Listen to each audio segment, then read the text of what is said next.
नमस्कार दोस्तों, स्वागत है आप सभी का मेरे इस YouTube चैनल पर। मैं विनीत आज फिर से आपके सामने एक और नई क्लास में भूगोल विषय से पाठ 7 राष्ट्रीय अर्थव्यवस्था की जीवन रेखाएं लेकर आया हूं। देखिए, आज की इस वीडियो में मैं आपको लघु उत्तरात्मक प्रश्न कराऊंगा। इससे पहले हमने 2 पार्ट इस लेसन के डाले हैं, जिसमें हमने अभ्यास के प्रश्न एवं अति लघु उत्तरात्मक प्रश्न कराए थे। आज के जो प्रश्न आपके मैं कराने जा रहा हूं वो आपके 4 अंकों के होंगे, जो कि आपको 100 से 120 शब्दों में लिखने होंगे। जो भी स्टूडेंट हमारे चैनल पर नए हैं वो हमारे चैनल को सब्सक्राइब कर ले और वीडियो अच्छी लगे तो ज़्यादा से ज़्यादा शेयर करना। देखिए, जैसे कि हमने बताया था कि आर्थिक जीवन की जो मेन महत्वपूर्ण बिंदु होते हैं या जो राष्ट्रीय अर्थव्यवस्था है उसके जो महत्वपूर्ण बिंदु है वे हमने बताए थे कि परिवहन के साधन एवं संचार के साधन। परिवहन के साधन में हमने स्थल परिवहन, जल परिवहन, पाइपलाइन परिवहन और वायु परिवहन के बारे में पढ़ा था। वैसे हमने 5 संसाधनों के बारे में बताया था कि जैसे रेल परिवहन और सड़क परिवहन जो कि स्थल परिवहन के अंतर्गत आता है, जल परिवहन और पाइपलाइन परिवहन और वायु परिवहन, हमने 5 प्रकार के संसाधनों की बात की थी। आज की जो ये वीडियो होने वाली है वो आपके लिए बहुत ही महत्वपूर्ण होने वाली है। ये कह रहा है कि परिवहन क्यों आवश्यक है। सभी को पता है क्यों आवश्यक है, तो यहां पे निम्नलिखित कारणों से परिवहन आवश्यक है। उद्योगों में कच्चा माल ले जाने के लिए, तैयार माल को उपभोक्ताओं तक पहुंचाने के लिए, श्रमिकों की गतिशीलता के लिए परिवहन का होना बहुत ही आवश्यक है। परिवहन लोगों की यात्रा को सुगम बनाता है, यानी कि आसान बनाता है। उनके माल को एक स्थान से दूसरे स्थान तक पहुंचाता है। व्यापारिक उन्नति के लिए भी परिवहन बहुत ही आवश्यक है। व्यापारी लोग परिवहन के साधनों से ही अपना सामान एक स्थान से दूसरे स्थान तक ले जाते हैं। प्राकृतिक आपदाएं जैसे कि बाढ़, भूकंप, अकाल आदि के समय परिवहन द्वारा ही राहत पहुंचाई जाती है। तो परिवहन जो है हमारे जीवन में एक जैसे राष्ट्रीय अर्थव्यवस्था की जीवन रेखा है, वैसे ही हमारे जीवन की जीवन रेखा है। अब प्रश्न नंबर 2 देखिए, वो कह रहा भारत में सड़क परिवहन किन समस्याओं से ग्रस्त है। देखिए, समस्याएं भी होती है और फायदे भी होते हैं। जैसे यहां पे कह रहा भारत में 50% से लगभग कच्ची सड़कें हैं। ये कच्ची सड़कें वर्षा ऋतु में बेकार हो जाती है, सबसे बड़ी समस्या ये है। और ये अक्सर गांवों की ही सड़कें पाई जाती है। दूसरा, भारत में राष्ट्रीय महामार्ग कम है, जिन पर वाहनों की संख्या बढ़ती जा रही है। कम है लेकिन वाहनों की संख्या क्या हो रही है, अधिक बढ़ती जा रही है। सड़कों पर बने पुल और पुलिया संकरे मतलब बीड़े बीड़े है, यानी कि कम चौड़े है। राष्ट्रीय महामार्गों पर सुविधाओं का अभाव है, सुविधाएं बहुत ही ज्यादा कम है। इस प्रकार जो सड़क परिवहन है वो निम्न समस्याओं से ग्रस्त है। प्रश्न नंबर 3 पे आइए और कह रहा है रेलवे में कौन से गुणात्मक सुधार किए गए हैं। भारत में नए क्षेत्रों में रेल के नए मार्गों के निर्माण के साथ साथ विविध प्रकार के गुणात्मक सुधार भी किए जा रहे हैं। कैसे? छोटी लाइनों को बड़ी लाइनों में बदलने को प्राथमिकता दी जा रही है। दूसरा, भाप चालित इंजनों को डीजल या विद्युत इंजनों के द्वारा लगभग पूर्णतः बदल दिया गया है। तीसरा, रेल मार्गों का विद्युतीकरण किया जा रहा है। और चौथा, रेलों की गति बढ़ाने को प्राथमिकता दी जा रही है। तो यहां पे रेलों में गुणात्मक सुधार जो है बहुत सारे तरीकों से किए जा रहे हैं, जैसे कि नगरों के भीतर भी मेट्रो रेलें चलाई जा रही है, लंबी दूरी की रेल चलाई जा रही है तथा निजी क्षेत्रों की भागीदारी से भी कुछ रेलों का संचालन आरंभ किया गया है। जिसको हम प्राइवेटाइजेशन बोल रहे हैं, वो निजी क्षेत्रों की भागीदारी लेकर के सरकार द्वारा जो है कुछ रेलों का संचालन किया जा रहा है। अब बात करते हैं प्रश्न नंबर 4 की कि भारत के विशाल मैदानों में रेल मार्गों का जाल हिमालय के पर्वतीय क्षेत्रों से अधिक क्यों है। सिंपल सी बात है, रेल लाइनें जो है मैदानी भागों में बिछाई जाना काफी आसान होता है, लेकिन पहाड़ी क्षेत्रों में, पर्वतीय क्षेत्रों में, वनों वाले क्षेत्रों में, बाढ़ग्रस्त क्षेत्रों में या अन्य जो समस्या वाले क्षेत्र होते हैं वहां पे रेल लाइनें बिछाना काफी मुश्किल है। जैसे पर्वतीय क्षेत्रों में रेल लाइनें बिछाना कठिन एवं अधिक खर्चीला है, मैदानी भागों में रेल लाइनें बिछाना कम खर्चीला एवं आसान है। पर्वतीय भागों में जनसंख्या कम है जबकि मैदानी भागों में जनसंख्या अधिक है। पर्वतीय क्षेत्रों की अपेक्षा मैदानी भागों में उद्योग, व्यापार और कृषि कार्य अधिक है, इसलिए यहां रेलों का अधिक होना स्वाभाविक है। कहने का मतलब क्या है कि रेल लाइनें बिछाना मैदानी क्षेत्रों में काफी आसान होता है, कम लागत आती है। प्रश्न नंबर 5 पे आइए। पेट्रोलियम और प्राकृतिक गैस के परिवहन में पाइपलाइनों के लाभ बताइए। देखिए, यह परिवहन का सस्ता साधन है। पाइपलाइन जो साधन है वो सबसे सस्ता साधन है। इससे समय के साथ साथ तेल दोनों की बचत होती है और इसके द्वारा तेल का परिवहन सस्ता, आसान, तीव्रगामी और सुरक्षित है और इसका रखरखाव सस्ता और सुविधाजनक है। तो पेट्रोलियम और प्राकृतिक गैस के परिवहन में पाइपलाइन परिवहन बहुत ही अहम भूमिका निभाता है। प्रश्न नंबर 6, रेलवे जंक्शन और समुद्री पतन में अंतर। देखिए, रेलवे जंक्शन वह रेलवे स्टेशन होता है जहां कम से कम 2 या 2 से अधिक रेलवे लाइनें आकर मिलती है। समुद्री पतन समुद्र तट पर वह स्थान होता है जहां समुद्री जहाज आकर रुकते हैं।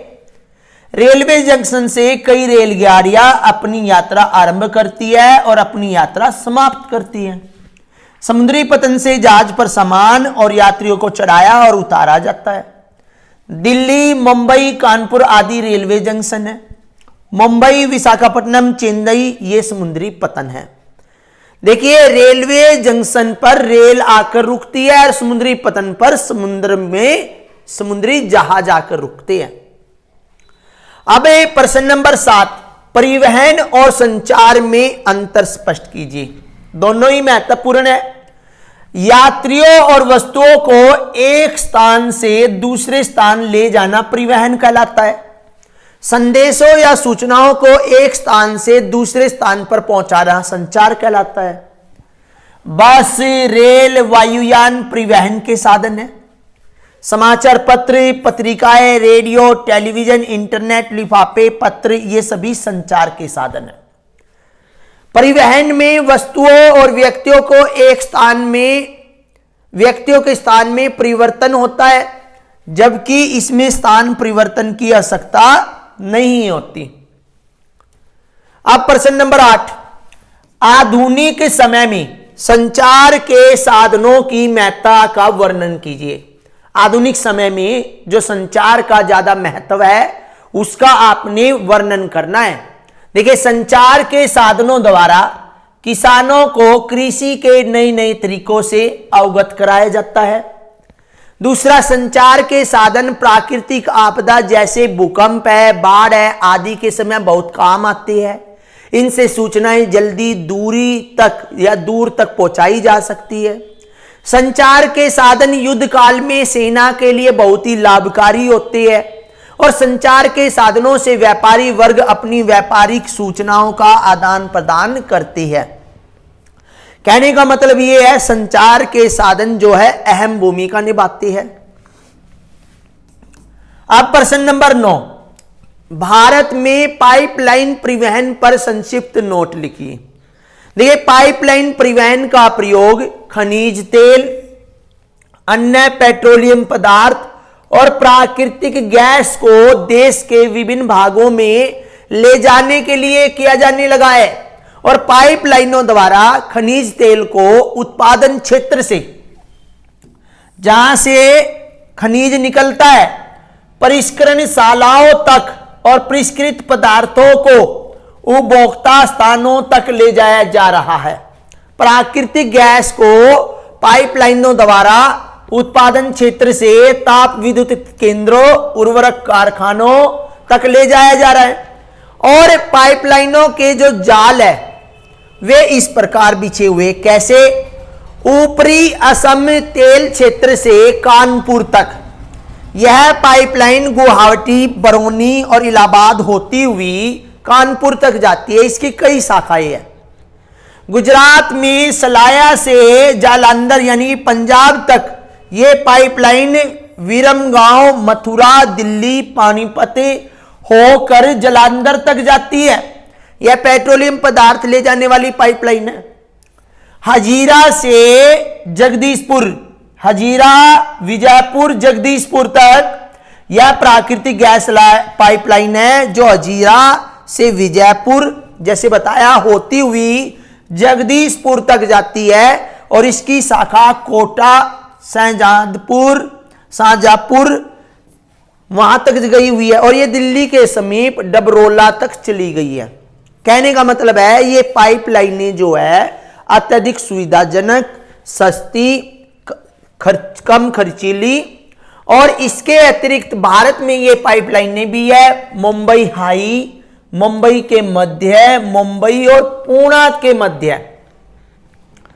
अब हम बात करते हैं यहां पे पर्यटन एक व्यापार पर संक्षिप्त टिप्पणी दीजिए। पर्यटन एक व्यापार है, उस पर नोट लिखना है। देखिए, भारत की मूर्त और अमूर्त विरासत बहुत प्राचीन और समृद्ध है। यहां दर्शनीय है। भारत के प्राचीन मंदिर, किले, मकबरों को देखने विदेशी और देश के कोने कोने से लोग आते हैं। इस प्रकार विदेशी और देशी लोगों का इन दर्शनीय स्थलों को देखना आना पर्यटन कहलाता है। इसका महत्व क्या है? यह राष्ट्रीय एकता को बढ़ाता है। यह स्थानीय हस्तकलाओं, सांस्कृतिक गतिविधियों के विकास में योगदान देता है। और 1.5 करोड़ से अधिक लोग, जो 1.5 करोड़ से अधिक लोग हैं, इस उद्योग में प्रत्यक्ष रूप से लगे हुए हैं। और भारत में वर्ष 2010 में 57.8 लाख से अधिक विदेशी पर्यटक आए। और भारत में इस उद्योग में 2010 में 64,889 करोड़ रुपए से अधिक की आमदनी हुई। यानी कि पर्यटन एक व्यापार है। इसमें लोगों को रोजगार के साथ साथ सरकार की भी अत्यधिक कमाई होती है। अब यहां पे देखिए, वायु परिवहन की प्रमुख विशेषताएं कौन सी है? देखिए, वायु परिवहन सबसे पहले बात करें तो सबसे महंगा साधन है, सबसे तेज चलने वाला साधन है। यह साधन प्राकृतिक आपदा जैसे कि बाढ़ है, भूकंप है, महामारी है, इसमें बहुत ही ज्यादा सहायक है। यह पहाड़ी दुर्गम क्षेत्रों के लिए भी सबसे उपयुक्त साधन है। और यह दूरवर्ती यात्राओं के लिए सबसे उपयुक्त साधन है। तो वायु परिवहन महंगे होने के साथ साथ अनेक सुविधाओं से भरा हुआ है। अब यहां पे प्रश्न नंबर 13, जल मार्ग परिवहन के क्या लाभ होते हैं? देखिए, इसमें सड़क या रेल की लाइनें नहीं बिछानी पड़ती क्योंकि इनमें खर्चा आता है। यह परिवहन का सबसे सस्ता साधन है। इसमें रखरखाव की अधिक आवश्यकता नहीं पड़ती। और यह भारी और अधिक स्थान घेरने वाले सामान को लाने और ले जाने के लिए बहुत ही ज्यादा उपयुक्त होता है। प्रश्न नंबर 14 पे आइए, भारत के किस भाग में सड़क और रेल परिवहन की अपेक्षा वायु परिवहन सस्ता है और क्यों? देखिए भारत के उत्तर पूर्वी राज्य जैसे अरुणाचल प्रदेश, असम, मिजोरम, नागालैंड, मेघालय आदि राज्यों में वायु परिवहन सड़क तथा रेल परिवहन की अपेक्षा सस्ता है। किस कारण से है? देखिए यह भाग पर्वतीय और दुर्गम स्थलाकृति वाला क्षेत्र है। इसमें सड़कें और रेल लाइनें बिछाना बहुत ही ज्यादा कठिन है। इस भाग में अधिक वर्षा होती है। बाढ़ और अधिक वर्षा से सड़कें और रेल पटरियां जल्दी टूट जाती है। यह भाग सीमावर्ती क्षेत्र है। देश की सुरक्षा की दृष्टि से भी यहां वायु परिवहन का बहुत ही ज्यादा महत्व है।